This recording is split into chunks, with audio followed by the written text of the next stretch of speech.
Hello guys, আমি রিয়া আর আমার channel Riaz ওয়ার্ল্ডে তোমাদের সকলকে স্বাগত। এখন বাজে ঘড়িতে প্রায় 11টা আর আমি ঘুম থেকে উঠেছি 10টা 10-15 নাগাদ। একটু উঠতে দেরি করি কারণ আমার নিজের সংসার, আমি দেরি করে উঠলেও কোনো কিছু না, তাড়াতাড়ি উঠলেও কোনো কিছু না। তো সকালবেলায় বর তো কাজে চলে গেছে আর আমি আজকে রান্না করব চিকেন। আর কালকে ডাল রয়েছে, ভাত, চিকেন আর একটু মানে আলু সেদ্ধ আর বেগুন সেদ্ধ ভাতে দেবো আর একটু বেগুন ভাজা করব ডালের জন্য। বাস এটুকুই আমার রান্না বান্নার জন্য রয়েছে। কিন্তু এইটুকু বললেও কাজের সময় দেখবো অনেক কাজ। তো থালা বাসনও রয়েছে মাজার। আর আমি সকালবেলা ব্রেকফাস্ট করিনি, তো এখন ওটস ব্রেকফাস্টে রয়েছে ওটসটা। তো ওটস ঠান্ডা হয়ে গেলে একদম খেতে ভাল লাগে না, তো চটজলদি করে আমি ব্রেকফাস্টটা সেরে নিই, তারপরে রান্নাঘরে নিয়ে যাচ্ছি তোমাদের। তো এই হচ্ছে আমার ব্রেকফাস্ট, এটা দিয়ে আমি চটপট করে খাওয়া দাওয়াটা সকালে ব্রেকফাস্টটা করে নিই। তাহলে তো রান্নাঘরে চলে এসেছি। এদিকে ভাতের জন্য জলটা চাপিয়ে দিয়েছি আর এখানে চালটাকে ধুয়ে ভিজিয়ে রেখে দিয়েছি। চালটা ভিজিয়ে রাখলে না তাড়াতাড়ি ভাতটা রান্না হয়ে যায়। আর কিছু থালা বাসন আছে সেগুলো মাজতে হবে। এদিকে কি করেছি বলো তো, এদিকে না বেগুন সেদ্ধ দেবো, মানে ভাতে সেদ্ধ দেবো। এই যে সরু সরু ছোটো ছোটো যে বাচ্চা বেগুন থাকে না, এগুলোকে ভাতে আলু আর বেগুন ভাতে দিয়ে মানে মাখা করলে বেশ ভালো লাগে খেতে। তো আলুটাকে এখনও কাটা হয়নি, কাটবো। আর এখানে একটা বড় বেগুন আছে, এটাকে ভাজবো, ডালের সঙ্গে খেতে বেশ বেগুন ভাজা ভালো লাগে। আর এদিকে পেঁয়াজ আলু রয়েছে, এটা আবার চিকেনের জন্য কাটবো, এখনও কাটাকুটি বাকি রয়েছে। তো মোটামুটি এগুলো কাজ আমার করতে হবে। তো এদিকে একদম শেষের দিকে ভাতটা একদম ফুটে এসছে, উবুর দিতে হবে। তো আমি একটু নাড়িয়ে চাড়িয়ে দেখে নিলাম। এই বেগুন সেদ্ধ কিন্তু আমি খুব ভালো খাই, আর আমার হাজব্যান্ড আগে খেতে জানতো না, কিন্তু আমার পাল্লায় পড়ে বেগুন আলু ভালো করে সুন্দর করে মাখিয়ে দিও, খুব ভালোবাসে খেতে। আর এখানে কিছু মশলা আছে, এগুলোকে আমি এখন বসে কেটে কুটে নেব ওর মাংসের জন্য। বিশ্বাস করো, যতই কাজ করি না কেন সংসারে, মনের মধ্যে না কোথাও যেন শান্তি পাচ্ছি না। কী কারণ বলো তো? আমার মনে হয় সবারই একই অবস্থা, ওই যে আরজি করের ব্যাপারটা। এখন তো শুধু আমাদের এই ওয়েস্ট বেঙ্গলের মধ্যেই এই জিনিসটা নেই, তো এটা তো দেশ বিদেশেও এই জিনিসটা ছড়িয়ে পড়েছে। আর সত্যিই তো এমন কষ্টদায়ক ব্যাপারটা আর যেন কখনো কোথাও না হতে পারে। সবসময় দোষীরা যেন শাস্তি পায়, এটার জন্য দিন গুনছি। এই টিভি বলো মোবাইল বলো খুললেই মনে হয় কি যে হয়তো দেখতে পারবো, এই বুঝি শাস্তি পেলো, এই বুঝি শাস্তি পেলো। আর কতদিন মেয়েদের উপর এরকম অত্যাচার হবে? আমি নিজেও গেছিলাম মিছিলে, আমি নিজেও গেছিলাম। সত্যি তো এর একটা জাস্টিস না পাওয়া দরকারি। শুধু আরজি কর না, এরকম ধরনের জঘন্য অন্যায় যারা করবে তাদেরই বড় মাপে শাস্তি হওয়া উচিত আমার মতে বলে। আশা করব তোমরাও আমার সাথে একমত আছে।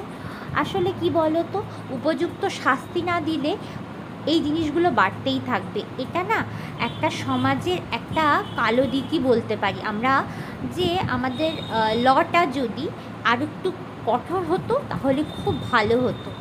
শাস্তি মানে এরকম যারা দুষ্কর্ম করবে তাদের একদম কড়াভাবে শাস্তি দিতে হবে, দৃষ্টান্তমূলক শাস্তি দিলে তাহলে হয়তো আর কেউ ওরকম করার কথা মাথাতেও আনতে পারবে না। করা তো অনেক দূরের কথা, মনেও আনতে পারবে না। এরকম একটা ভয়ঙ্কর শাস্তি আমাদের সমাজের দরকার। মেয়েরা কেন বেরোতে পারবে না বলো তো আজকে রাত্রে? কেন রাতটা কি শুধুমাত্র নিশাচর এইসব পশুদের জন্য, যারা ভয়ঙ্কর এই যে কাজগুলো করছে? আমার তো পশু বলতেও ঘেন্না করে, কারণ রাস্তায় যারা পশু থাকে অবলা কুকুরগুলো, তারাও নিরাপত্তাই দেয়, কিন্তু কিন্তু এদের কিন্তু কোনো মানে যারা এরকম দুষ্কর্ম করছে তারা কি সত্য মানুষ না পশু না জানোয়ার ভগবান জানে। মানে আমার তো ভাবলেই সত্যি বলছি মাথা ঠিক থাকে না। সবসময় আমার হাজব্যান্ড আমরা সব তো এই আলোচনা করছি, বাড়িটার অবস্থাও শ্বশুর শাশুড়ি আমরা সারাদিন কিন্তু এই আলোচনা করি। শাস্তি শাস্তি সত্যি আমরা শাস্তি চাই, খুব কঠোর শাস্তি চাই, কঠোর থেকে কঠোর শাস্তি। শুধু ভাবছি যে মেয়েটা আজকে হারালো, তার মা বাবার কী অবস্থা বলো তো? আজকে যদি আমাদের ঘরের থেকে এরকম হতো তাহলে আমরা কোথায় গিয়ে দাঁড়াতাম? সত্যি মেয়েদের কি কোনো দিক থেকে কোনো দিন একটু শান্তি হবে না? কাজকর্ম জগতে কত ঘরে বসে থাকতে হবে, মেয়েরা কি কাজ করতেও বেরোতে পারবে না? আর কিছু কিছু তো এখন এখানে এর মধ্যে রাজনীতিও ঢুকে গেছে, দেখতে খারাপ লাগে, বলতেও খারাপ লাগে। যাই হোক, সবাই সুস্থ থাকাটাই কাম্য। আর আমি তো বলবো প্রত্যেকটা মেয়েকে ক্যারাটে শেখানো উচিত, কারণ নাচ গান তারা শিখেই নিতে পারবে, কিন্তু নিজেদের সেফ রাখাটা খুব দরকার আজকালকার দিনে। তো মোটামুটি আমার এদিকে কাটাকুটি করা হয়ে গেছে, মাংসটা এখানে কষানো শুরু করে দিয়েছি, ভালো করে চিকেনটা কষিয়ে নেব। আজকে একটুখানি না গামাখা ঝোল করব, অন্য দিন পাতলা করে ঝোল করি, আর রোজ রোজ না চিকেনের পাতলা ঝোল খেতে আর ভালো লাগে না, চিকেনটা একটু কষা কষা হলেই ভালো লাগে। তো কষা কষা বেশি একটা মশলা দেবো না, জাস্ট ঝোলটা কম দেবো।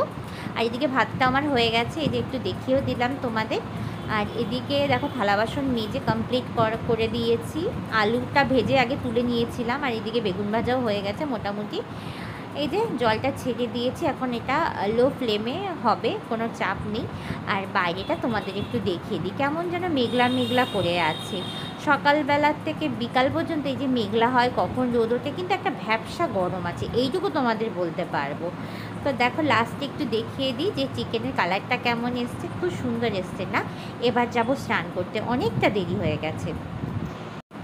স্নান করে চলে এসেছি, আর আজকে না মানে বেশি দেরি করিনি, তাও আজকে রান্না বান্না কিছুই ছিল না, শুধু চিকেনটা ছিল, বেগুন ভাজা, ভাত, এই করতে করতে আজকে বেলা আমার কটা বেজে গেছে।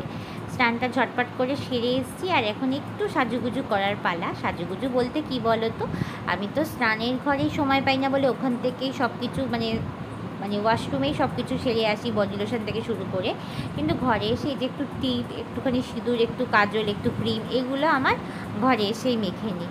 তো মোটামুটি টিপ পরতে আমি কিন্তু ভীষণ ভালোবাসি। আজকালকার হয়তো অনেকে টিপ পরে না, কিন্তু আমার বিশ্বাস করো টিপ পরতে দারুণ লাগে, বিশেষ করে ছোট্ট টিপ পরতে। বড় টিপ আমার মুখে খুব একটা মানায় না, ওই কোথাও নেমন্তন্ন বাড়ি গেলে মিডিয়াম সাইজের টিপ পরি, আর নতুবা ঘরে সবসময় থাকলে ছোট্ট টিপ পরি। গোলা সিঁদুর তো সবসময় পরেই থাকি, মানে লিকুইড সিঁদুর, কিন্তু আজকে মনে হলো আমি একটুখানি গুঁড়ো সিঁদুর পরি। গুঁড়ো সিঁদুর বলতে আমি কেয়া সেটের গুঁড়ো সিঁদুর এখানে ইউজ করছি, আর মেরুন কালারটা, আমার মেরুন কালারটা খুব ভাল লাগে। আর এটা কী দিয়ে পরছি বলো তো, অনেক সময় যে সমস্ত লিপস্টিক আমরা লিকুইড লিপস্টিকের ফেলে দিই বা শেষ হয়ে যায় না, ওই মুখটাকে এরকমভাবে রেখে দিই, আমি ওইটা দিয়েই আমি ওই মানে এই যে তুলি বলো বা যাই বলো না কেন, স্টিকটা বলো, যেটা দিয়ে ওটা দিয়ে পরি, ওটা করে না খুব সুবিধা হয়, হাতে আমার লাগে না, এই একটা বড় সুবিধা আমার মনে হয়। তো দেখো এই হচ্ছে আমার লুক, স্নান করার পরে বেশ ভাল লাগে, এই লুকটা আমার নিজেকেই ভাল লাগে, স্নান করার পরে যে ফ্রেশ ব্যাপারটা থাকে না। তো যাই হোক, এখন চটপট করে আমি দুপুরের লাঞ্চটা তাহলে সেরে নিই। খাওয়া দাওয়া হয়ে গেছে কমপ্লিট, আর এখন বাজে ঘড়িতে 3টের সময় খাওয়া দাওয়া কমপ্লিট করে কিছু রান্নাঘরের কাজ থাকে। আসলে খাওয়া দাওয়াটা তো 5-10 মিনিটেরই থাকে, কিন্তু তারপরে যে রান্নাঘরের কাজ থাকে আমার, ওটা অনেকক্ষণ সময় লাগে, কেননা বাটিতে খাবার তুলে রাখা, যেরকম আজকে দুপুরের খাবারটা হাজব্যান্ড এসে খাবে সেটা বাটিতে তুলে রাখলাম, রাত্রে যেটা খাবে সেটা আলাদা বাটি, এরকম করে ভাগ করে আমি তুলে রাখি, তাতে কি হয়, নষ্ট হয় না। আর এখন কি নিয়ে এসেছি বলো তো, অ্যাপেল। তো আমি অ্যাপেল খেতে খুব পছন্দ করি, কালকে কিনে নিয়ে এসেছিলাম, মা এগুলো কিনে পাঠিয়েছে, তো এটা এখন খাবো। আর আজকে ও বাড়িতেও যাবো, পার্লারের কাজও আছে, তো হাজব্যান্ড আসবে, খেতে দেবো, তারপর ও বাড়িতে যাবো। তো চটপট করে এগুলো খেয়ে নিই। এই যে আমি বেরিয়ে পড়েছি, ও বাড়িতে যাব, আজকে 5:30 বেজে গেছে।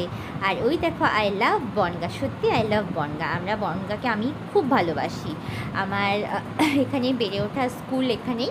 তো যাই হোক, আজকে দেরি হয়ে গেল, অন্যদিন তাড়াতাড়ি বেরিয়ে যাই, কারণ আজকে হাজব্যান্ড আসতে অনেক দেরি করে ফেলেছিল, প্রায় 4টে 4:30 বাজিয়ে দিয়েছিল। আর এই যে বাড়িতে চলে এসেছি, ওরে বাপরে, মা আবার পার্লারটা খুলে রেখে দিয়েছে, জানলা লাইট টাইট সব জ্বালিয়ে রেখে দিয়েছে। মাকে রোজ বলি আমি আসার আগে একটু লাইট আর এই জানলাটা খুলে রেখে দেবে, তাহলে বেশ ভালো হবে।